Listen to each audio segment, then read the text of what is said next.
It's time to review the fifth brother Inquisitor. Let's do this.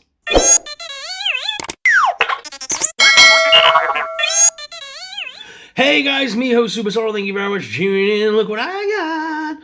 It's the fifth brother Inquisitor finally on the channel. I have been waiting for this figure to be announced for so long. I do love the fact that this is the realised version of the live-action version of this character, and I used to think to myself that I would love a cartoon version very much like the Rebels crew, but obviously when they did the Rebels crew, they weren't made into live-action characters yet. So I'm kind of, glad that the Inquisitors waited until now to get a figure, because I do like the human forms that they've taken over the years.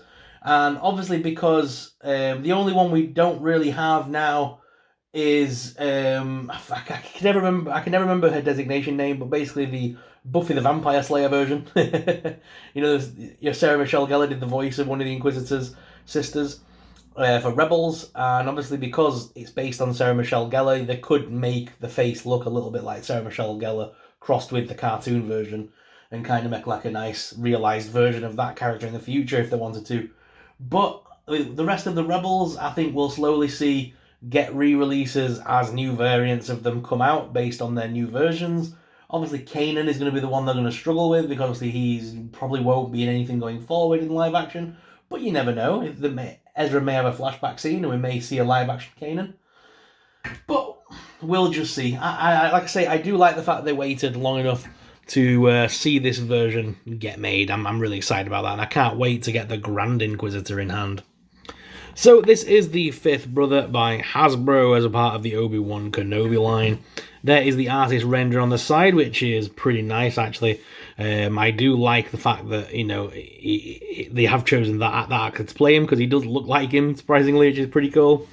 You know, it's the guy from Fast and Furious and stuff. I can never remember his name though, I do apologise.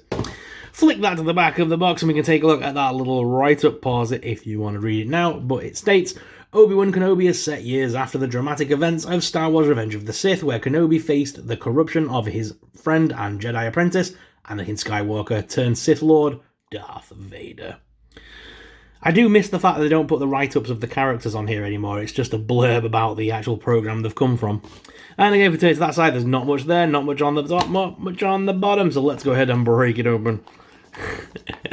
Yes, that was a Shartimus slash Foosh reference. Not much on the top, not much on the bottom. Let's open it up. Okie dokie, gonna need something to get that out, I think. Oh no, no, I've done it. Ooh, careful! Oh my god, careful! I've just bent that to hell. Oh no! Let me have a look at that. Salvage. Do these come out?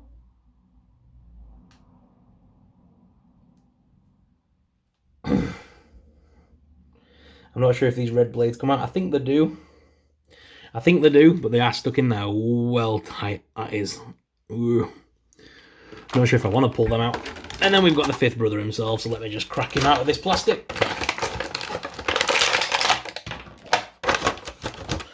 Okie dokie. And here he is. Let me aim this camera down a little bit better. There we go.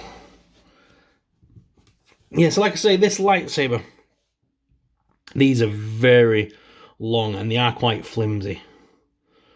I believe these are meant to come out. Ugh. Thank God. I thought that little pip was going to remain in the bottom there. That's the one I just bent, so I was a bit scared. But yes, they do come out. So we can pull these out for now. Ugh. I always get scared because I'm always frightened they're going to pop off. But there we go. Now we've got the actual blade emptied. I can actually show you how it fits onto the back. There's a little nub there, and we just slide that into place. And that sits in his back, just like on Rebels and stuff. So I do like that. I do like that a lot. My only issue with the lightsaber for the figure is that it doesn't spin. I would have liked it to have been on two separate rings so that you could do the and make it fly. Because obviously in Rebels, I don't know how physics works in Star Wars, but obviously it doesn't work properly because they were able to use these lightsabers to fly. If you remember in Rebels, the fifth brother and the sister, I can never remember, used their lightsabers to be able to fly over the top of the rebels. And they tried to escape, didn't they? And I think got caught by Maul or Ahsoka. I can't remember rightly, but I know they're trying to fly using the sabers. That little nub on the back is going to cause some issues trying to get this in hand, actually. Stretching the hand out quite a bit to try and get this in. Yeah, that nub on the back is going to cause some right issues. I'm not liking how he's having to hold the blades at all.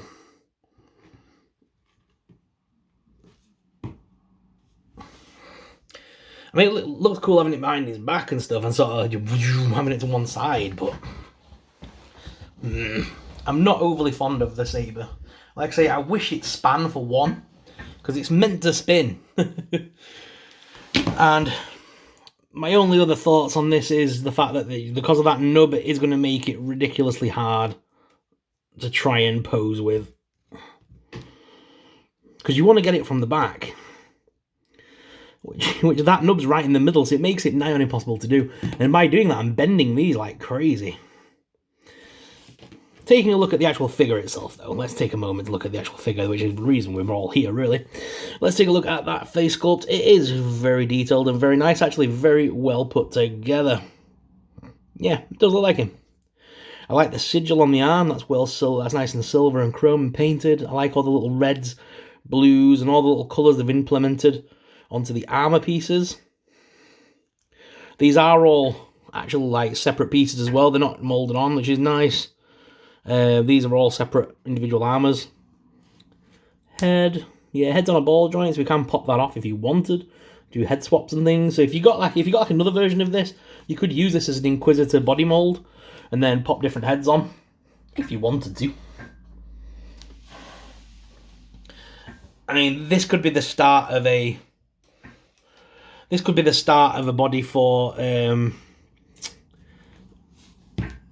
a Starkiller or something, because it's like nice proportioned and stuff. That could be a nice Starkiller base body to start with. Looking at articulation, the head's on a ball joint, so you can make it look up, down, left and right, and a bit of pivot there. Arms lift up with this side hinge and also rotate. Single hinged elbows also rotate. Hands are on ball joints. We can crunch him around at that waist swivel, which is nice. No further waist swivel. Sorry, that's an abdomen crunch. Do apologise. The ab crunch is very good. Moves around a lot. Gives him swivel and everything. So very well, used there. No further waist swivel. Legs lift out as much as this piece here will allow on the belt, as well as forwards, backwards. No top thigh cut, surprisingly. Oh yes, there is. Sorry, I'm being blind. A top thigh cut is there. Stupid sorrel. And then we've got a single hinge knee that also rotates. No boot cut though. Feet are on rocker and pivot. And we've got display peg holes should you wish to use a display base. Not that you're going to need to, but the option is there. Overall, nice addition to the collection. It's an Inquisitor. I've been lobbying for years to get the Inquisitors in the Black Series line, so I am stoked to finally see the dream come reality that we've now got Inquisitors. So hopefully we'll see the Grand Inquisitor very soon. I think the Grand Inquisitor is part of Wave 2 for this line, so I can't wait to get that in hand too. And I've still got the Reva figure to review in this line as well. So stay tuned to see Reva. I think she's going to be another great addition. I actually liked the character of Reva. I know a lot of people had issues with her. I didn't mind Reva. But what are your thoughts on this figure? Is it one you're going to get for your collection? Let us know in the comments below. If you did enjoy today's video, please make sure you hit that like and subscribe button. Subscribing really supports us. It really helps us out and helps us to keep making awesome videos like this. But guys, thank you very much for watching. And until next time, may the Force be with you. Bye!